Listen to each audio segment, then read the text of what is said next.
The hour hand of the digital clock on the bedside table read 2:30. In the sterile, pale blue glow, it looked like a verdict. I was awake, but in that shallow, suspended state of consciousness where reality feels filtered through thin gauze. The relentless, insistent buzz of my phone, lying face down on the polished wood, dragged me fully back to the silence of the room. It was the kind of buzzing that implies urgency, a demand, not a casual greeting. I reached for it, my hand moving with a strange, heavy slowness as if pulling it through thick water. The screen flared, momentarily blinding. It was Maria, my wife of 8 years. The name itself felt distant, belonging to a stranger who lived in a beautiful, distant memory. The message was brutal, surgically precise in its cruelty. Maria, 2:30 a.m. I am at Jonna Euro's house. Come pick me up or we are done. I read the words once, then a second time. My heart, which had been a low, rhythmic drum against my ribs, gave one hard, sharp thump and then seemed to cease function altogether, leaving a hollow, echoing chamber in my chest. The message wasn't a confession. It was an ultimatum, delivered from the scene of the crime.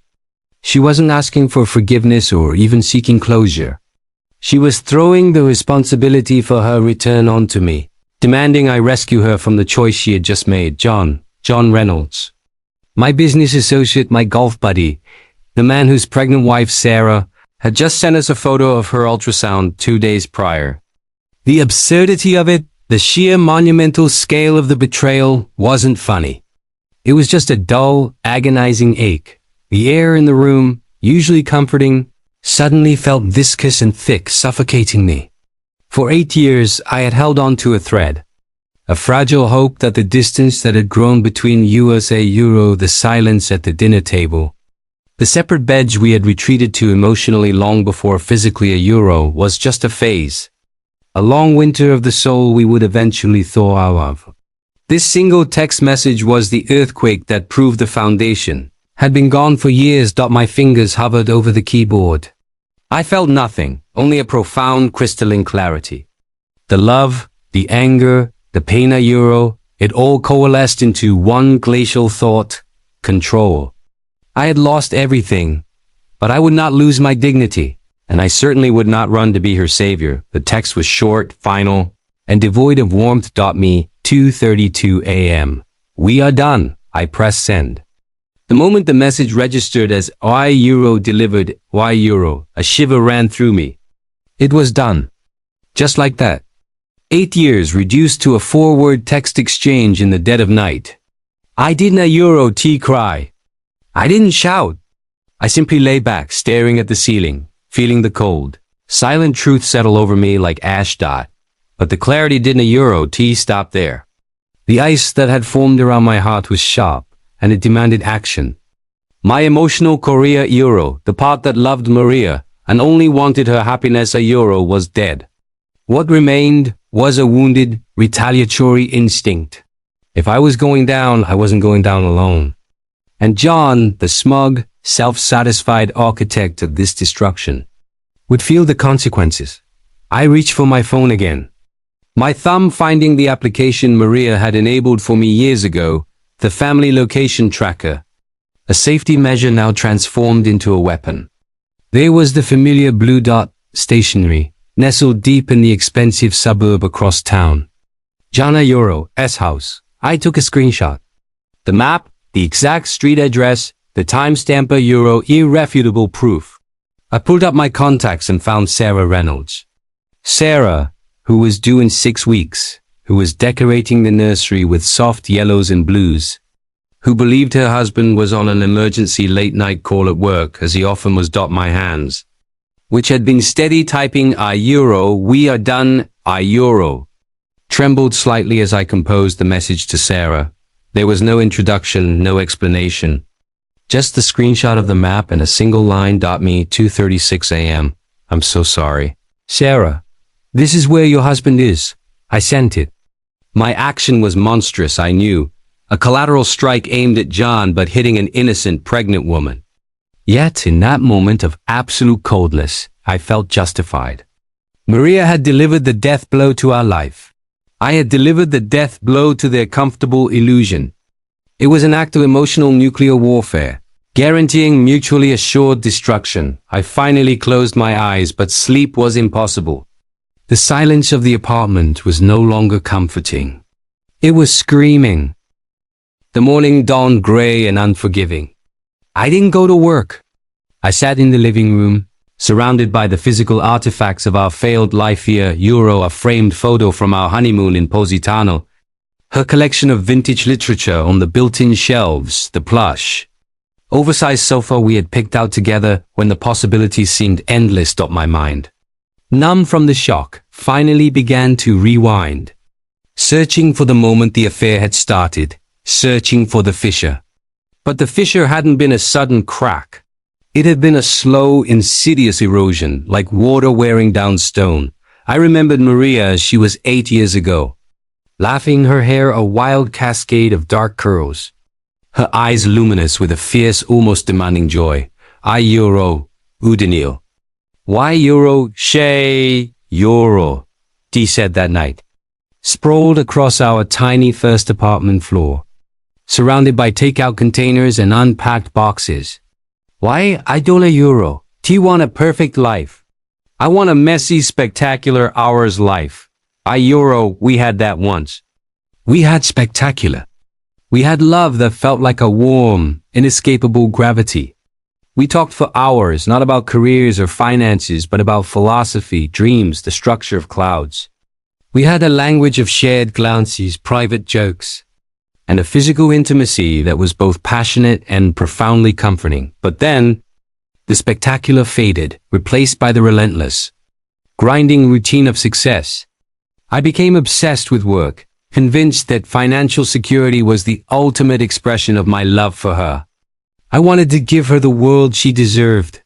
I worked late, I traveled, I became good at being a provider but terrible at being a partner. The silences started small. A neglected, "How was your day?" A shared meal eaten in front of screens. She started to seek validation elsewhere, in new hobbies, intense friendships, and eventually, the subtle, dangerous flattery of another man. I had seen the signs, of course. The phone turned face down when I walked in the room. The sudden, meticulous attention to her appearance before going to meetings. The cold shoulder that turned into hostility whenever I asked a simple, genuine question about her day. I had convinced myself that she was just stressed, just unhappy, just Maria. I had chosen willful blindness over confrontation, because confronting it meant admitting I had failed, that the foundation of our life was rotten. I hadn't stopped loving her. That was the tragedy. The love had just curdled, turning into a mixture of anxious dependence and resentful silence. It was a stagnant pool of unspoken disappointment. 6 months ago, she had tried to talk. We were in bed, the lights off, the space between us vast. Udnil, she whispered, her voice fragile. Why W haven't a T really seen each other in over a year. Why I had been half asleep, exhausted from a 14-hour workday, planning an early meeting the next morning.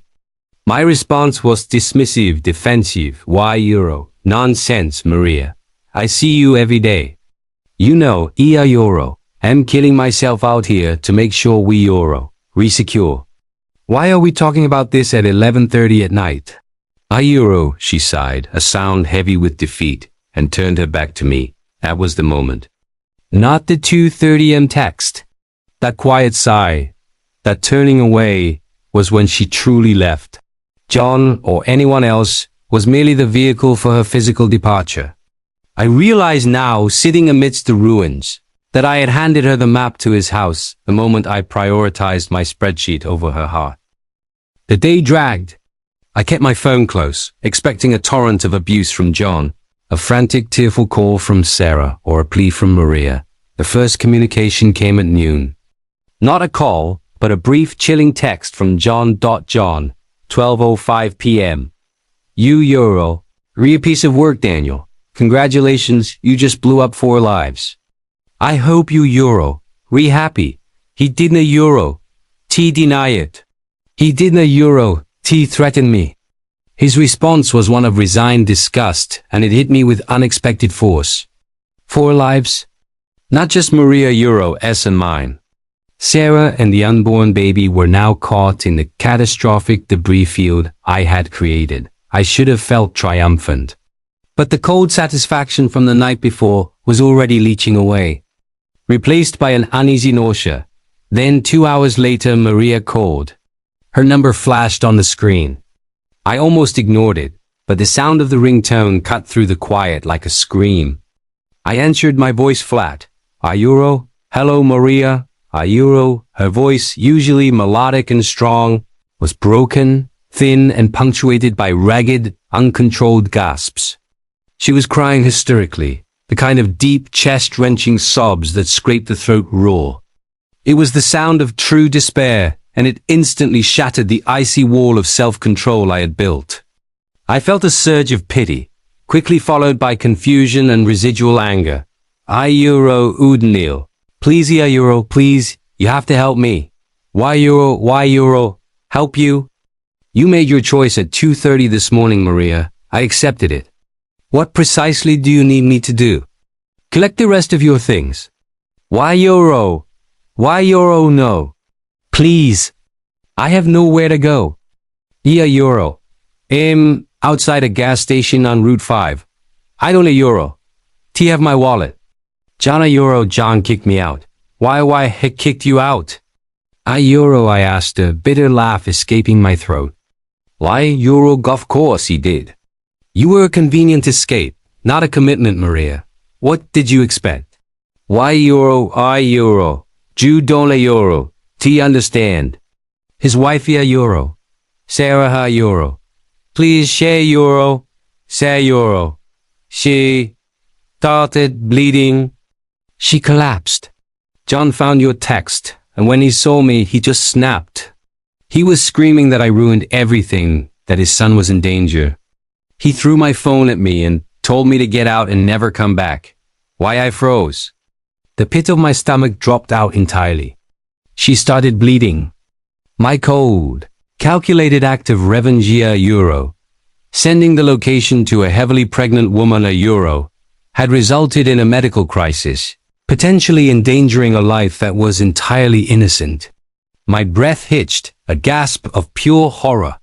This wasn't the clean surgical revenge I had planned. This was chaos.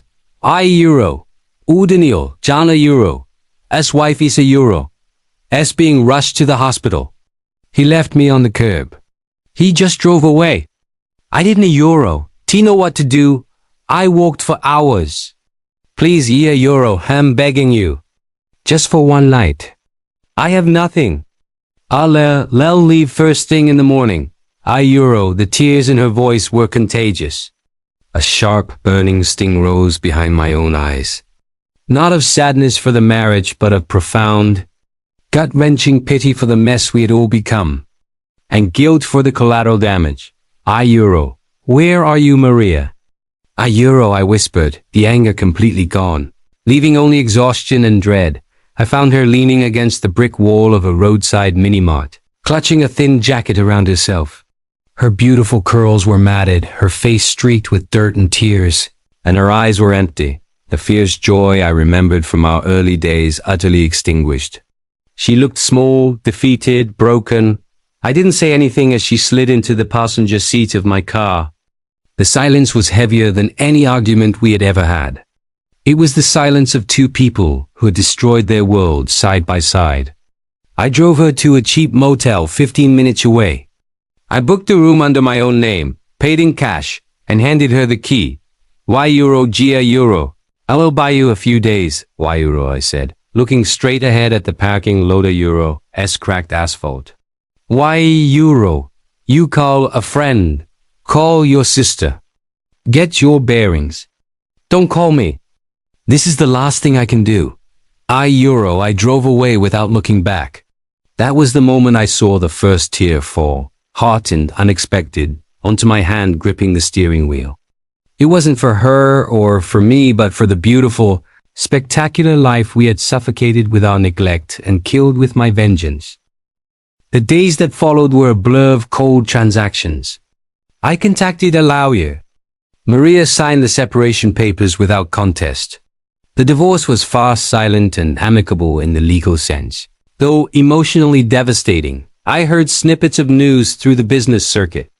John and Sarah Euro, his son was born prematurely but was stable. John was devastated, a wreck, blaming Maria Euro and silently me Euro for nearly losing his family. Our revenge had worked, but it tasted like rust. John Euro, this affair had cost him his peace and nearly his child. My revenge had cost me the last vestige of my conscience. 2 weeks after the incident, I was sitting alone in the hollow house, now painfully emptied of Maria Euro's possessions. When the weight of my greatest mistake finally crushed me, I wasn't mourning the end of the marriage. I was mourning the way I had ended it. I had always prided myself on my rationality, my ability to remain calm under pressure. But in that crucial, defining moment at 2:32 a.m., I had prioritized control over compassion, pride over pain, and destruction over dignity. Maria had betrayed me by sleeping with John. That was a mistake. An infidelity born of deep unhappiness and neglect. It was a symptom of a dead marriage, but my mistake was far deeper. When she issued her ultimatum Euro, come pick me up or we are done Euro, she was offering me one final, terrible chance to be the hero, to validate her, to fight for her, or at least to end things with a shred of human connection. Her choice was reckless, but my response was calculatingly cruel. By texting, we are done, I killed the chance for an adult, painful separation. I solidified my role as the passive, cold man who had driven her away. By sending the screenshot to Sarah, I committed a far greater crime. I made an already tragic situation into a humanitarian disaster. I involved an innocent party and an unborn life, purely to inflict maximum damage on John and, by extension, Maria. My revenge, fueled by wounded pride, was a grotesque overreaction. It was the ultimate selfish act of self-pity disguised as justice. If I had simply answered her call, driven to John's house, told her calmly, I won't pick you up. Drive yourself home. We will talk in the morning. The ending would have been cleaner. It would have been painful, involving tears and arguments, but it would have been contained. It would have been hours of shared grief. Instead, I chose the digital firing squad, escalating the conflict and guaranteeing that when Maria was finally alone and desperate, begging for help at the gas station, the only thing left of our former life was pity. Not love and certainly not respect. The tears that finally flowed from me were scalding, burning away the last of my self-justification. They were tears of pure, agonizing regret for the depth of my own capacity for coldness. I looked around the house, listening to the silence. I had won the moral high ground in the eyes of my friends. Maria was the cheating wife, I was the wronged husband. But in the quiet, empty rooms, I knew the truth. I was the man who had traded his humanity for a temporary sense of control.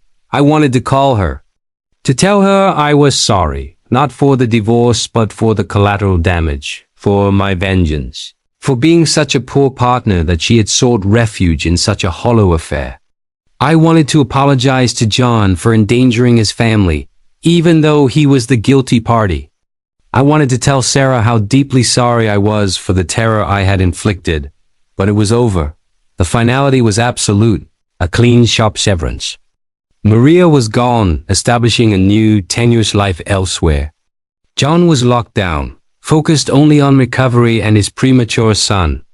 Sarah had likely never known my name, only the chilling message I had sent to Euro, a grim shadow from the past. My act had created an irreversible sequence of events. The marriage was over the moment she texted from John's house. But my life, the life I knew and respected, ended the moment I replied, we are done, and then doubled down with the screenshot. I had realized my mistake Euro, the monumental, self-destructive mistake of seeking revenge instead of peace Euro. But at that time, everything was over. The spectacular, messy life Maria and I had once promised each other was gone, replaced by a permanent, haunting silence. And the knowledge that my own cold hand had been the one to strike the final, most devastating blow. The only thing left was the chilling echo of that 2:32 a.m. text. We are done. And we were. Utterly and irrevocably.